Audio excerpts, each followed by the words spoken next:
नमस्कार दोस्तों, स्वागत है आपका एक बार फिर से हमारे चैनल हनुमान भक्ति सागर पर, जहां मैं आपको हनुमान जी महाराज से जुड़ी बहुत ही अद्भुत तथा रोचक कहानियां सुनाती हूं। यह कहानियां आपके जीवन के लिए बहुत ही लाभदायक तथा ज्ञानवर्धक होती हैं। इन कहानियों को सुनने के बाद आपके मन में हो रही परेशानियों, चिंताओं इत्यादि सभी समस्याओं का समाधान आपको प्राप्त होता है। तो आइए शुरू करते हैं आज की कहानी। इससे पहले कि आप इस कहानी में खो जाएं, हमारे चैनल हनुमान भक्ति सागर को सब्सक्राइब तथा वीडियो को लाइक, कमेंट, शेयर ज़रूर करें ताकि आने वाली न्यू वीडियो की नोटिफिकेशन आपको सबसे पहले प्राप्त हो जाए। आइए शुरू करते हैं। जय गुरुदेव। कृपा का अनोखा रूप।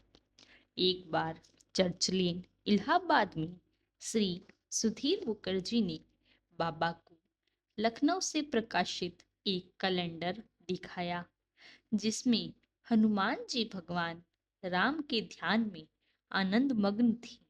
उसे देखकर महाराज बोली, हनुमान जी मग्न हैं और हम भी मग्न हैं। और फिर कहने लगे, कल इसको मढ़वा कर पास की अलमारी में रख देना। मैंने यानी लेखक बाबा को दूसरे दिन सुंदरकांड और हनुमान चालीसा की पाठ से उस छवि की वहां स्थापना का सुझाव दिया। उन्होंने मेरी प्रार्थना स्वीकार कर ली और यह कार्य मेरे ऊपर छोड़ते हुए आदेश दिया कि मैं इस कार्य की सूचना किसी को नहीं दूं। आपने स्वयं उस दिन बृहद भंडारे का आयोजन कर दिया। यद्यपि इसका प्रचार नहीं किया गया, पर समझ में नहीं आया कि कहां से इतने लोग इस शुभ कार्य में एकत्रित हो गए। भंडारा अर्धरात्रि तक चलता ही रहा। अवश्य यह लीला उनकी प्रेरणा शक्ति की रही होगी। इस भंडारे के बाद मेरे मन में अभिलाषा हुई कि अपनी उपासना हेतु मुझे भी वैसा ही कैलेंडर प्राप्त करना चाहिए। मैंने उसके लिए इलाहाबाद में बहुत कोशिश की और एक बार जब मैं लखनऊ अपने घर आया हुआ था, वहां भी इसके लिए प्रयत्नशील रहा, पर कहीं भी सफलता नहीं मिली। मेरे भतीजे को एक दिन वह कैलेंडर डिग्री कॉलेज लखनऊ की एक प्रवक्ता डॉक्टर हर नारायण सिंह के घर टंगा दिखाई दिया। उसने उनसे मेरे लिए उस कैलेंडर की याचना की। डॉक्टर सिंह बोले, मैं स्वयं हनुमान जी का भक्त हूँ।